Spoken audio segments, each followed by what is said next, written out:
This is a 1992 Harley Davidson Sportster. It's XL 1200cc. It's a project bike. I've not had it running. There's too many wires hanging out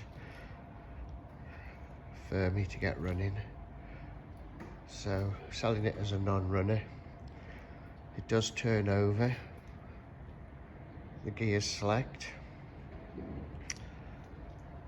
It's got no levers, so I can't check the clutch or the front brake. Headlight missing.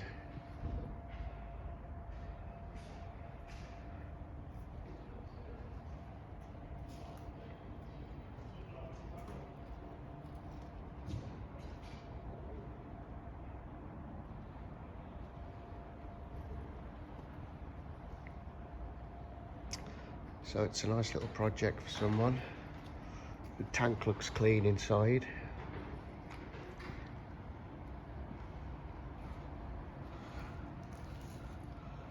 It comes from West Virginia.